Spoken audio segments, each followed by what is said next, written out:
ये चित्रकूट धाम, इसमें मुझे पहले भी आने का मौका मिला था और इस धरती में जब मैं पिछली बार आया था,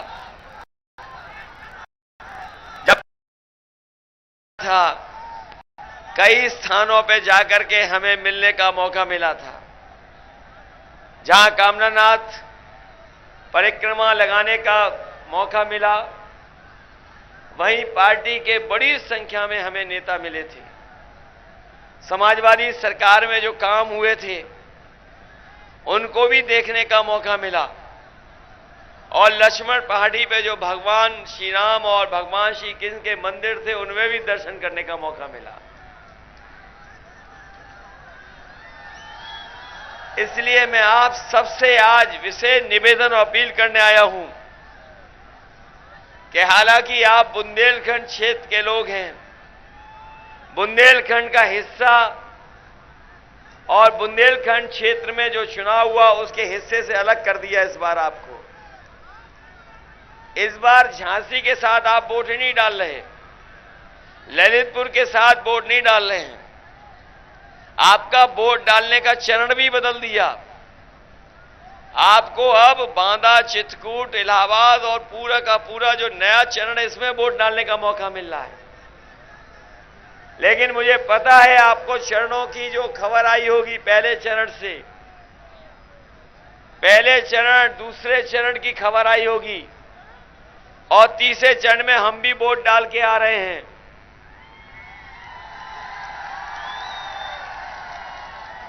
और आज की तारीख भी लोगों को पता होगा, 22/22 है।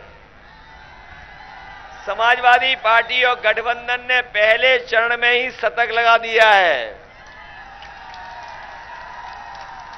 और दूसरे चरण में और पहले दूसरे को मिला के शतक लग चुका है। तीसरा चौथा जब वोट पड़ेगा तो एक और शतक लग जाएगा। तो ये डबल शतक लगाने का भी चुनाव है और जब चुनाव आगे जाएगा तो आप देख लेना, देश का अभी तक का उत्तर प्रदेश का सबसे बड़ा ऐतिहासिक परिणाम उत्तर प्रदेश का गठबंधन के पक्ष में होने जा रहा है। आपने सुना होगा कि हमारे बाबा मुख्यमंत्री जहां जा रहे हैं वहां कह रहे हैं कि गर्मी निकाल देंगे, लेकिन चित्रकूट में तो अभी से ही गर्मी है। और जब हमारे चित्रकूट के बुजुर्ग, किसान भाई, नौजवान, माताएं, बहनें ये वोट डालेंगे, उस समय जो गर्मी निकालने वाले उनकी भाप निकाल देंगे वोट डाल करके। इधर आपने उनके भाषण सुने होंगे, बड़े बड़े भाषण दे रहे हैं, उनके भाषण सुने होंगे, बड़े बड़े भाषण दे रहे हैं। और उनके नेताओं के अगर भाषण सुनोगे आप तो उनके छोटे नेता छोटा झूठ बोल रहे हैं, जो बड़े नेता हैं वो बड़ा झूठ बोल रहे हैं और जो सबसे बड़े नेता हैं वो सबसे बड़ा झूठ बोल रहे हैं। बताओ भारतीय जनता पार्टी झूठ बोलती है कि नहीं बोलती है? अब तो इनको अपना नाम भी बदल देना चाहिए। अब इन्हें अपना भारतीय जनता पार्टी नाम नहीं, अब इन्हें अपना कहना चाहिए भारतीय झूठी पार्टी। और ये बात मैं इसलिए कह रहा हूं कि जब चुनाव में आए थे 2017 में तो इन्होंने कहा था कि सभी किसानों की आय हम दोगुनी कर देंगे। आप चित्रकूट के आखिरी में लोग हैं, उत्तर प्रदेश के बहुत राजधानी से दूर भी नहीं है, लेकिन उत्तर प्रदेश का आखिरी जिला है। बताओ हमारे किसान भाइयों, अगर किसी की भी आय दोगुनी हुई हो तो बता दो हमें। और यही नहीं, अगर आपने कोई फसल पैदा की होगी उसकी भी सरकार कीमत नहीं दे पाई। अगर कीमत दे पाई हो तो बताओ आप। और अभी जब खाद लेने गए होगे आप तो आपको खाद नहीं मिली होगी। डीएपी नहीं मिली आपको, और जब खाद की बोरी आपने आकर के देखी होगी तो बताओ 5 किलो की चोरी हो गई कि नहीं हो गई? ये वही भारतीय जनता पार्टी के नेता हैं जो कहते थे कि हवाई चप्पल पहनने वाला हवाई जहाज में चलेगा। बताओ ये कहा था भारतीय जनता पार्टी ने कि नहीं? ये कहते थे कि हवाई चप्पल पहनने वाला हवाई जहाज में चलेगा, और सोचिए डीजल और पेट्रोल की कीमत कहां पहुंचा दी। आज गरीब की गाड़ी नहीं चल सकती है, आज गरीब की मोटरसाइकिल नहीं चल पा रही। बताओ डीजल पेट्रोल महंगा हो गया कि नहीं हो गया? कहां पहुंच गया पेट्रोल? 100 से पार हो गया कि नहीं हो गया? और ये अगर सरकार में दोबारा आ गए तो याद रखना, पेट्रोल आपको 200 रुपए प्रति लीटर खरीदना पड़ जाएगा। इनकी सरकार में बैठे लोग गरीबों की मदद नहीं कर रहे हैं, इनके लोग गरीबों की जेब से पैसा निकाल करके अमीरों की तिजोरी भर रहे हैं।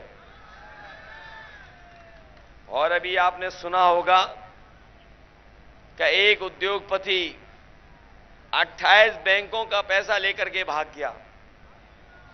सुना है कि नहीं सुना है? बताओ वो कहां का रहने वाला था? और इससे पहले जो पैसा लेके भागे थे वो बताओ कहां के थे? ये बैंकों का पैसा आपका हमारा गरीबों का जो बैंकों में रखा जाता है वो ये लेके भाग रहे हैं कि नहीं भाग रहे हैं? ये हैं बाहर के कि नहीं बाहर के? तो ये तो चित्रकूट के लोग सब जानते हैं ये बातें तो चित्रकूट के लोग सब जानते हैं। इसका मतलब ये है कि इस बार चित्रकूट के लोग भारतीय जनता पार्टी को वोट डाल करके कूटने का काम करेंगे। बताओ ये वोटों से कूटे जाएंगे कि नहीं कूटे जाएंगे? ये सरसों का तेल कितने रुपए का हो गया अब? और जब आप खेत में सरसों खड़ी है और बेचते हो तो बताओ आपको कीमत मिल पाती कि नहीं मिल पाती? सोचो ये भारतीय जनता पार्टी के लोग, और ये कहते हैं कि गर्मी निकाल देंगे। जब से पहले दूसरे चरण का वोट पड़ा है इनके नेता कार्यकर्ता ठंडे पड़ गए हैं, और तीसरे चरण में जब वोट पड़ा तो ये सन्न रह गए, सुन्न हो गए। और अब वोट पड़ने जा रहा है चित्रकूट का, तो बताओ शून्य रह जाएंगे कि नहीं रह जाएंगे? ये नौजवान साथी, इनको भरोसा दिलाया था कि इन्हें नौकरी मिलेगी। बड़े बड़े विज्ञापन सरकार ने की लगाए हैं, दिल्ली में लखनऊ में जो विज्ञापन लगाए हैं बड़े बड़े, कहा कि नौजवानों को हमने 70 लाख नौकरी दे दी। बताओ चित्रकूट के हमें नौजवानों कितनों को नौकरी रोजगार मिल गया? इसलिए हम कह करके जा रहे हैं आपसे कि समाजवादी सरकार बनेगी तो अगर हमें फौज की भर्ती निकालनी पड़ेगी तो फौज की भर्ती निकालेंगे, और साथ ही साथ पुलिस की भी भर्ती निकालेंगे। और ये हमारे पढ़े लिखे लोग, बीएड टेट वाले लोग हैं, ये जानते होंगे,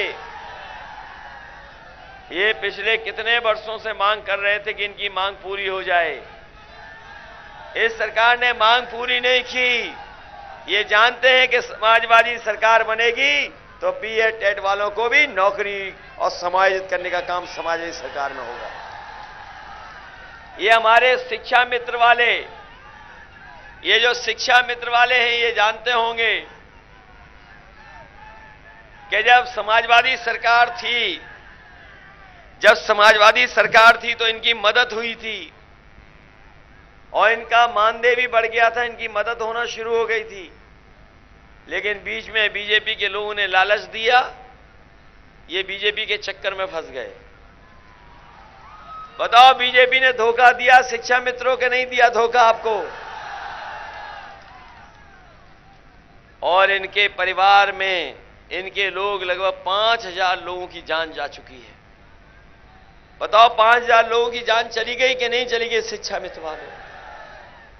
अगर कोई मदद करने जा रहा है अपने शिक्षा मित्रों को, तो समाजवादी सरकार में इनकी भी मदद करने का काम करेंगे।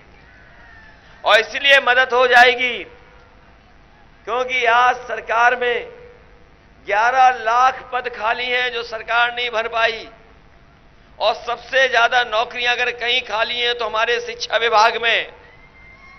और इधर आपने सबने महसूस किया होगा, हमारे गरीब हैं, किसान हैं, दूर दूर से चल करके आए होंगे।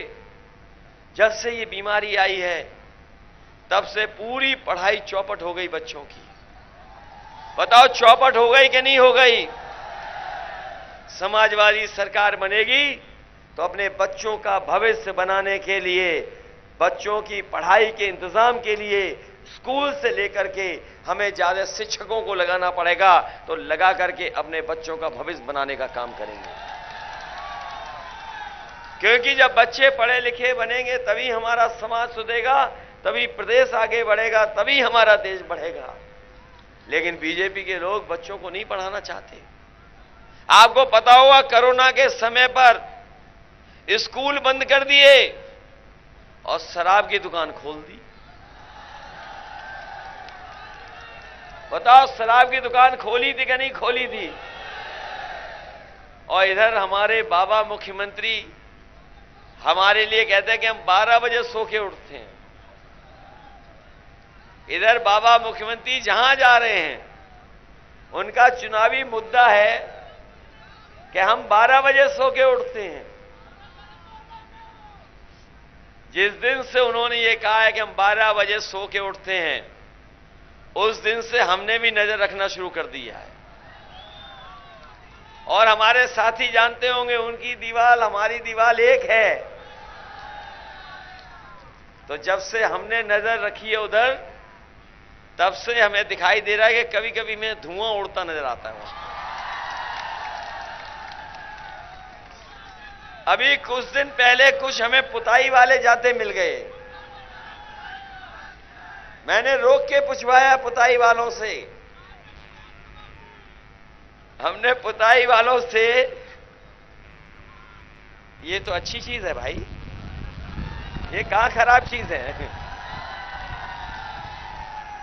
तो जो पुताई वाले जा रहे थे, हमने उनसे पूछा कि कहां जा रहे हो आप?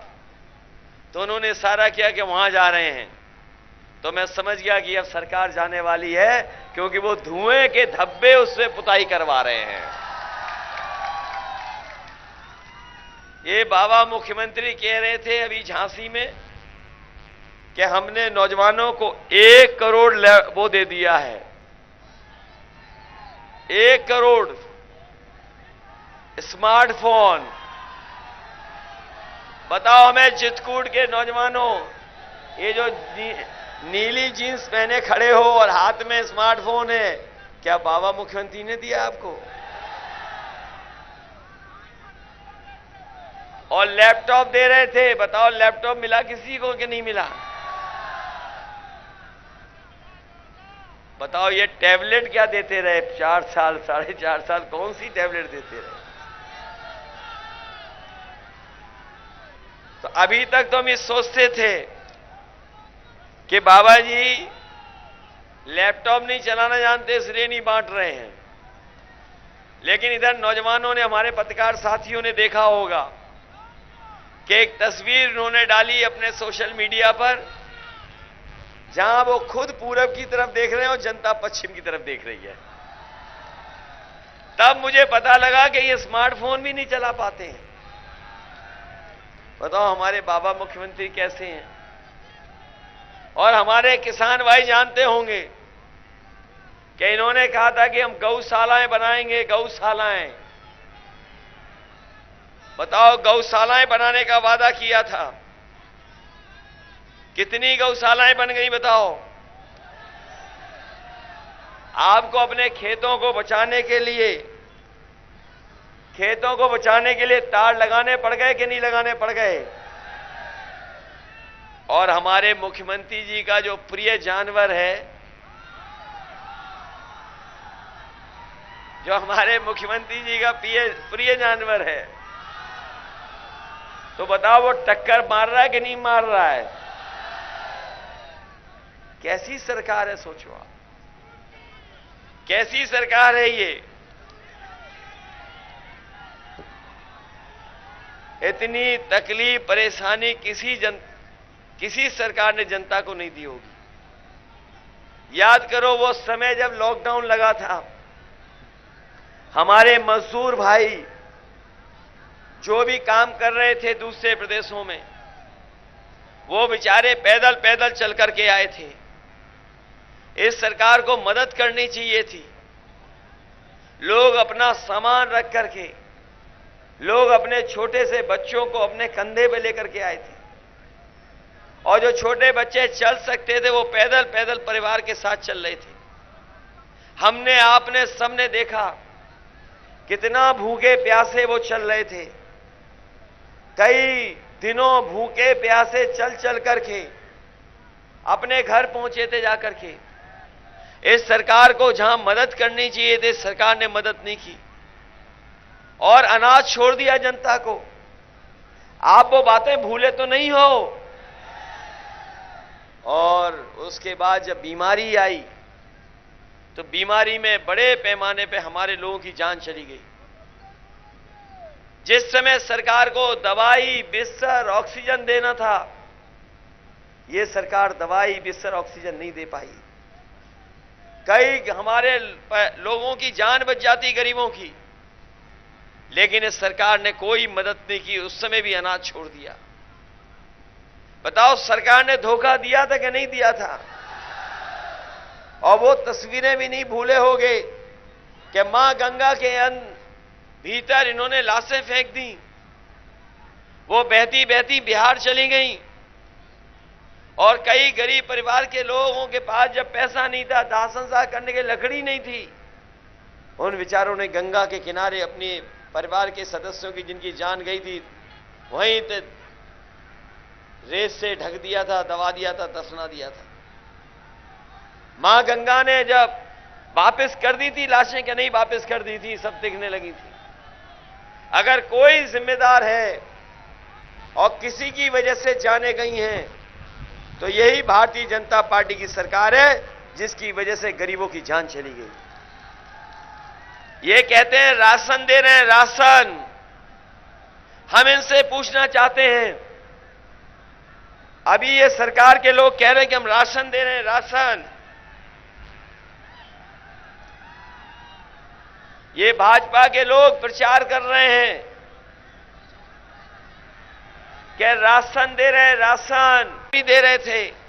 बताओ, गरीबों को देने का काम समाजवादी लोग कर रहे थे।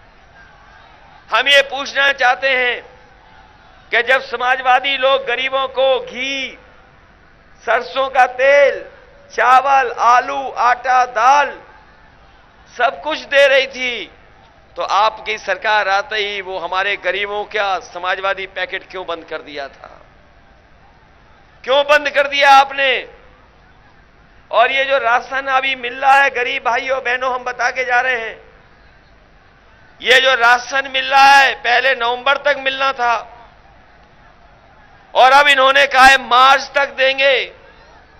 कभी सोचना कि अगर मार्च में सरकार चली जाएगी तो कौन देगा? इसलिए समाजवादी पार्टी ने तय किया है कि हमारे गरीबों को समाजवादी पैकेट की तरह का राशन देना पड़ेगा। तो पूरी की पूरी जब तक समाजवादी सरकार रहेगी, हम अपने गरीबों को राशन पहले की तरह देने का काम करेंगे, और अच्छी क्वालिटी का देंगे, और हमारे गरीबों को पौष्टिक खाना मिल जाए, पौष्टिक आहार मिल जाए। उसके लिए अगर हमें सरसों का तेल, घी और अगर मिल्क का पाउडर भी देना पड़ेगा, तो हम अपने गरीबों को मिल्क पाउडर देने का काम करेंगे। न केवल हम खाने का इंतजाम करेंगे, बल्कि अपनी माताओं बहनों को हम कह के जा रहे हैं। पहले 500 रुपया दे रहे थे हम लोग, इस बार समाजवादी पार्टी ने तय किया है कि गरीब परिवारों की माताएं बहनों को 1500 रुपया महीना दे करके उनके परिवारों की मदद करने का काम करेंगे। 1500 रुपया महीना और साल का 18,000 समाजवादी सरकार में हम देने का काम करेंगे। और इधर ये लोग जानते होंगे कि बिजली को लेकर के बहुत सारा बिल आ रहा है। महंगी बिजली कर दी बीजेपी वालों ने। बताओ, बीजेपी वालों ने महंगी बिजली कर दी कि नहीं कर दी? और जब बिल आता होगा तो आपको बिजली के बिल से करंट लग रहा है कि नहीं लग रहा? और वसूली के लिए मुकदमे दर्ज हो गए, कई लोगों को परेशान किया जा रहा है। इसलिए समाजवादी पार्टी ने तय किया है कि 300 यूनिट बिजली फ्री होगी, आपको कोई पैसा देना नहीं पड़ेगा।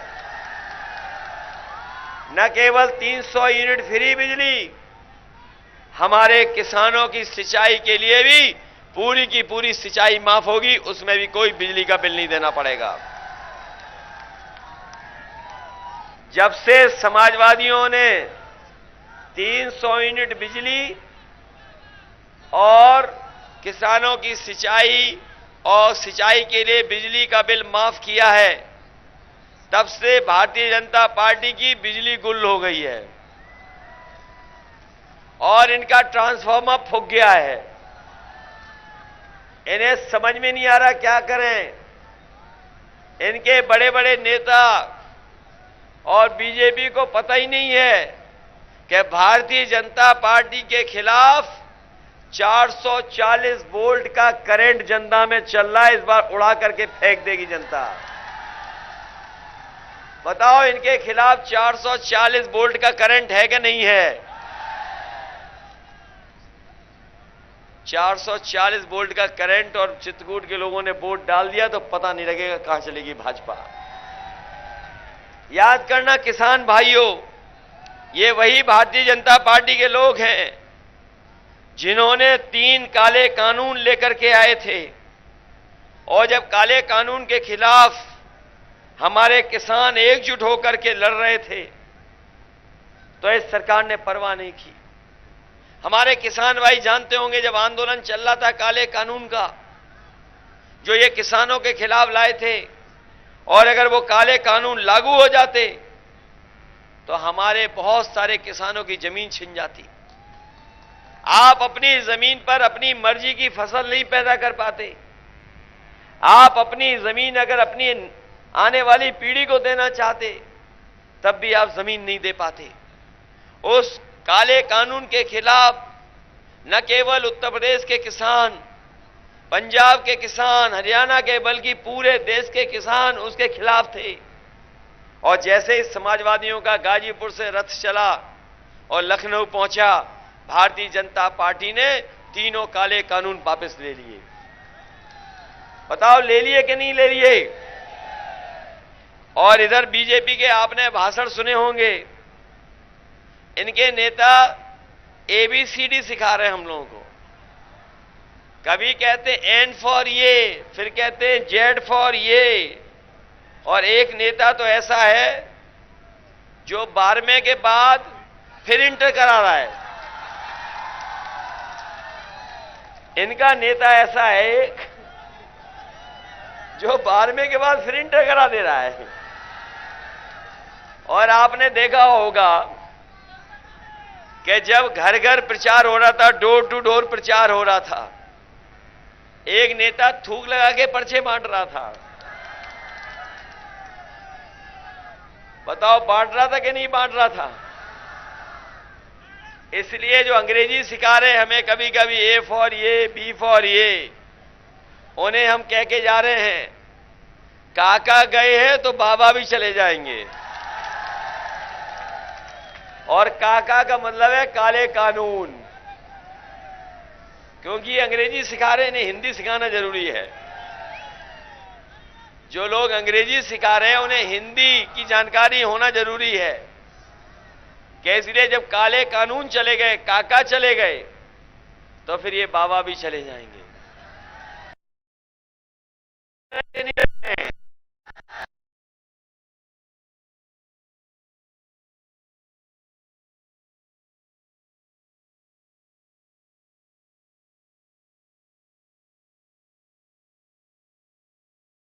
बताओ एम्बुलेंस बर्बाद कर दी क्या नहीं कर दी?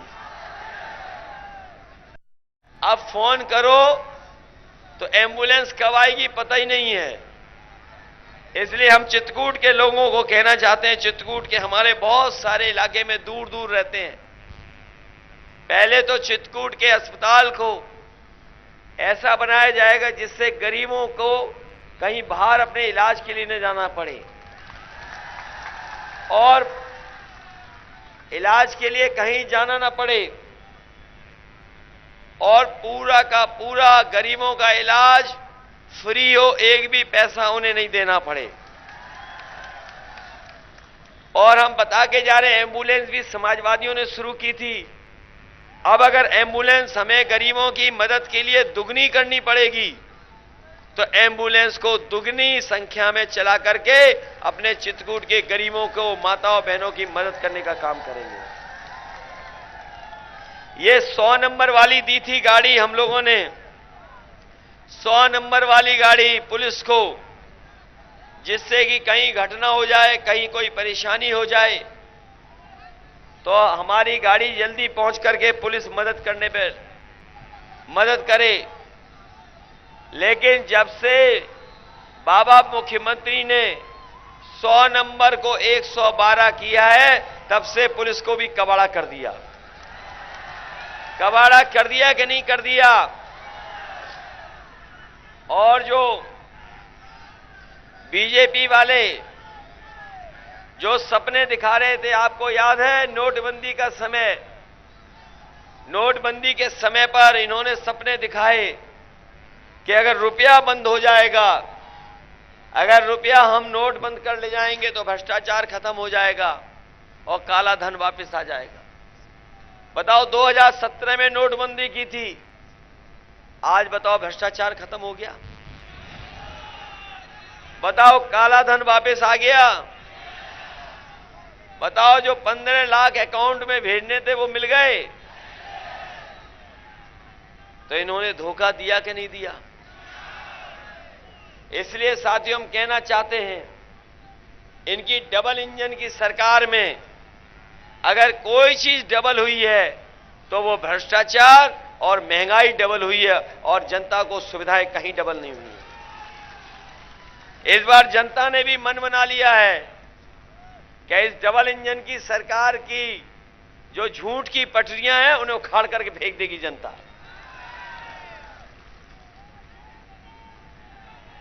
बताओ बीजेपी के 5 साल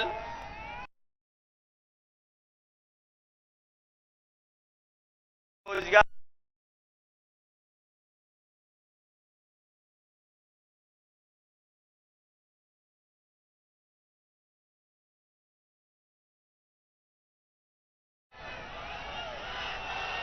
अभी इनका हम विज्ञापन पढ़ रहे थे,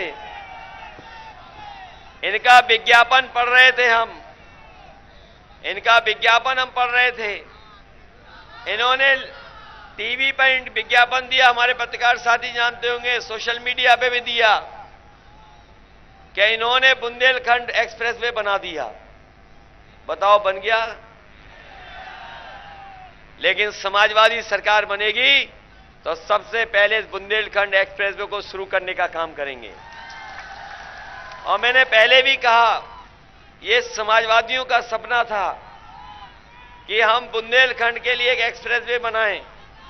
समाजवादी लोग एक काम अच्छा किया इन्होंने कि हम तो झांसी से लखनऊ जोड़ रहे थे, इन्होंने झांसी से टेढ़ा कर दिया बस, और टेढ़ा करके इन्होंने सीधा इटावा से जोड़ दिया।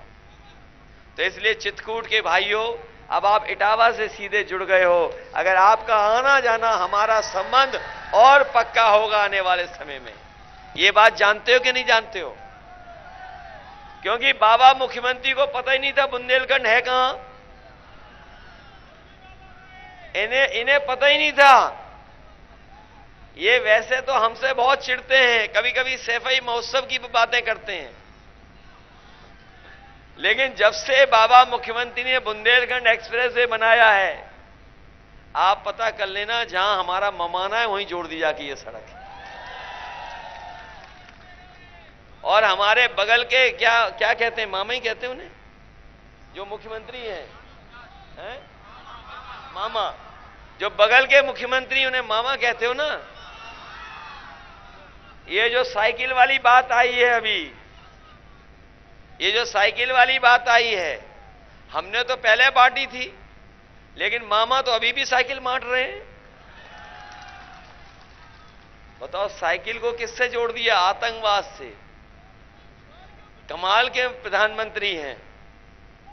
ऐसे प्रधानमंत्री तो हमने पहली बार देखे हैं। और साइकिल को बदनाम कर नहीं रहे हैं, साइकिल के साथ साथ हमारे किसानों को भी बदनाम कर रहे हैं, मजदूरों को भी बदनाम कर रहे हैं, बच्चे नौजवानों को भी बदनाम कर रहे हैं। बताओ, आप पे साइकिल है कि नहीं है? हमारे किसानों पे साइकिल है कि नहीं है? हमारे मजदूर भाइयों पे साइकिल है कि नहीं है? हमारे नौजवान साइकिल चलाते हैं कि नहीं चलाते हैं? हमारी बहनें भी साइकिल चलाती हैं। ये गरीबों को और हमारे तमाम जो गरीब लोग मजदूर रह रहे हैं उनको बदनाम करने की साजिश है। इसलिए हम आपसे कहना चाहते हैं कि चित्रकूट के लोगों, आपको बुंदेलखंड से अलग कर करके वोट डालने का मौका मिल रहा है। हम लोग आपसे कई बार अपील और निवेदन करने आए थे और कई बार हम लोगों ने समय समय पर आपको समझाया, अपनी बात रखी, लेकिन पता नहीं भारतीय जनता पार्टी ने क्या सपने दिखाए। यहां कोई और दल नहीं जीता, भारतीय जनता पार्टी को आपने समर्थन दिया। 14 का चुनाव देख लो, 17 का देख लो, 19 का देख लो। बताओ गरीब भाइयों, आपको क्या मिला है? ये सोचो आप। हमारी माताएं बहनों को क्या मिला? ये सोचो आप। बुंदेलखंड से ज्यादा समर्थन कहीं नहीं मिला और सबसे ज्यादा बुंदेलखंड को भी धोखा देने का काम भारतीय जनता पार्टी ने किया। इसलिए इस चुनाव में बताओ, सबक सिखाओगे कि नहीं सिखाओगे? और हम कह के जा रहे हैं कि हमारा संकल्प पत्र पढ़ लेना। हमने अपने संकल्प पत्र और वचन पत्र में लिखा है कि गरीबों की मदद होगी। वहीं आपने पढ़ लिया होगा, हमारे साथियों ने समझाया भी होगा, लेकिन फिर भी हम आपसे कहना चाहते हैं कि समाजवादी सरकार बनेगी तो 300 यूनिट फ्री बिजली होगी, आपको बिल नहीं देना पड़ेगा। हमारे किसानों की प्रत्येक फसल के लिए एमएसपी देने का काम सरकार की तरफ से कराया जाएगा।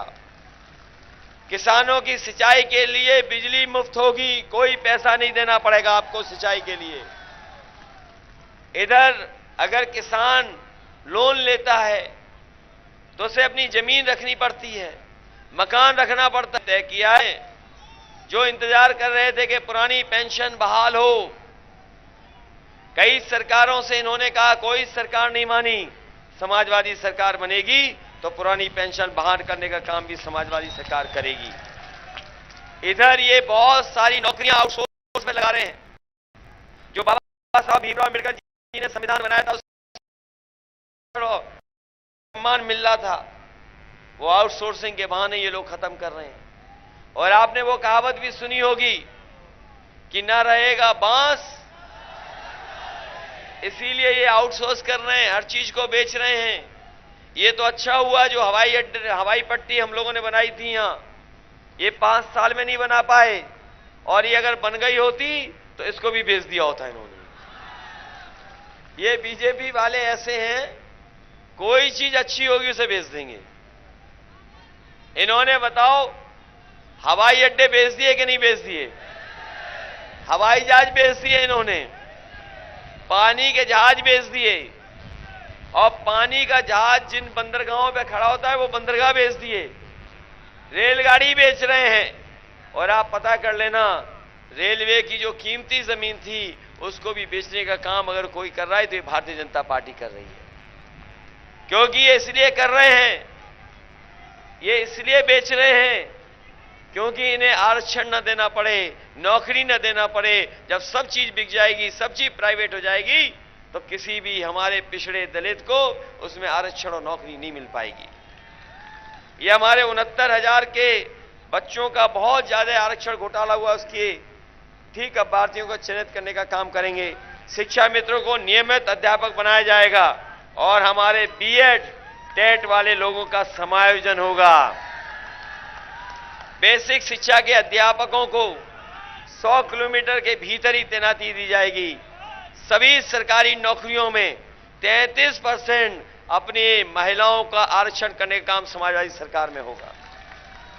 महिला शिक्षकों को उनके गृह जनपद में पोस्टिंग दी जाएगी। कॉलेज विश्वविद्यालयों के लिए बस सेवा शुरू की जाएगी और बसों में छात्राओं के लिए मुफ्त यात्रा होगी, कोई पैसा नहीं उनसे मांगा जाएगा। कन्या विद्याधन जो नेताजी ने कभी शुरू की थी, समाजवादी सरकार में पुनः शुरू होगी और 12वीं पास छात्राओं को 36,000 रुपए देने का काम भी समाजवादी सरकार में होगा। और अपनी माताएं बहनें हैं, इनको भी 1,500 रुपया और साल का 18,000 रुपए सम्मान राशि देने का काम भी समाजवादी सरकार करेगी। और लड़कियों की पढ़ाई शुरू से लेकर अंत तक एक भी पैसा बेटियों को नहीं देना पड़ेगा, उनकी पढ़ाई फ्री होगी। इसलिए बहुत सारे हम लोगों ने फैसले लिए हैं जो हमारे संकल्प पत्र में हैं। मुझे उम्मीद है कि आप समाजवादियों की मदद करेंगे। बताओ, समाजवादियों की मदद करोगे क्या नहीं करोगे? इसलिए हमारी पार्टी के दोनों प्रत्याशी जो आपके चुनाव में हैं, चुनाव लड़ रहे हैं, अनिल प्रधान जो पहली बार चुनाव लड़ रहे हैं, ये पहली बार चुनाव लड़ रहे हैं, और जो पहली बार चुनाव लड़ता है उसको निराश तो नहीं करोगे आप लोग? हम आपको भरोसा दिलाते हैं, आप इन्हें जिताइए, इनकी मदद करने का काम हम समाजवादी लोग हम खुद करेंगे। दूसरी तरफ हमारे वीर सिंह हैं, बताओ वीर सिंह को जिताओगे कि नहीं जिताओगे? और हम आपको भरोसा दिला के जा रहे हैं कि जिस तरीके से नेताजी ने चित्रकूट धाम के लिए काम किया है, समाजवादी सरकार जब जब बनी है तब तब चित्रकूट के लिए विकास और योजनाएं लाने का काम हुआ है। अगर हमें विशेष योजनाएं भी चित्रकूट जिले के लिए लानी पड़ेगी, पानी पीने की व्यवस्था को, पानी खेतों तक पहुंच जाए, स्वास्थ्य की सेवाएं, शिक्षा के क्षेत्र में और नौकरी रोजगार के क्षेत्र में भी अगर हमें महत्वपूर्ण फैसले लेकर के यहाँ के लोगों के बीच में खुशहाली लाने का काम करना पड़ेगा तो हम समाजवादी पार्टी के लोग करने का काम करेंगे। और इसलिए हम विशेष आपसे लगाव रखते हैं क्योंकि ये सड़क जो जुड़ रही है वो हमारे मामा के गांव में जुड़ रही है जाके। एक पड़ोसी मामा है और दूसरे उधर आप जोड़ रहे हो सड़क हमसे, इसलिए इटावा से सीधे आप जुड़ रहे हो। आपको विकास में कहीं पीछे नहीं छोड़ा जाएगा, हम विकास में आगे बढ़ाने का काम करेंगे। मुझे याद है कि नेताजी ने यहां पर हवाई पट्टी बनाई थी, उस समय छोटी हवाई पट्टी थी, नहीं चला पाए ये लोग, नहीं पूरी कर पाए। हमने इसको बड़ी हवाई पट्टी बना दिया और इसलिए बना दिया कि यहां पर बड़े बड़े हवाई जहाज भी उतर जाएं। लेकिन ये सरकार ने 5 साल लगा दिए, उस हवाई पट्टी को पूरा नहीं किया। और हमारी सरकार बनेगी तो इस हवाई पट्टी को अच्छा एयरपोर्ट बनाने का काम भी समाजवादी लोग करेंगे। और हम अपने नौजवानों को कह के जा रहे हैं कि इधर आपने देखा होगा बहुत सारा कारोबार, बहुत सा काम मोबाइल से, इंटरनेट से शुरू हो गया है। काम करने का तरीका बदल गया है, पढ़ाइयां बदल गई हैं, कोर्स बदल गए हैं। अगर हमें यहां पर विशेष ट्रेनिंग की इंस्टीट्यूशन बनानी पड़ी जिससे हमारे नौजवानों को आज के समय के हिसाब से ट्रेनिंग मिलकर के नौकरी मिल जाए तो हम नौकरी देने का काम करेंगे उनको और ट्रेनिंग दिलाने का काम करेंगे। क्योंकि आईटी के सेक्टर में समाजवादी पार्टी ने तय किया है कि 22 लाख नौजवानों को उसमें नौकरी और रोजगार देने का काम समाजवादी सरकार में होगा।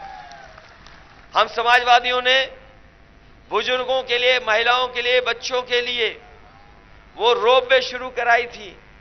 हमारे बाबा मुख्यमंत्री ने केवल एक काम किया, उसका रंग बदल दिया और उद्घाटन का उद्घाटन कर दिया।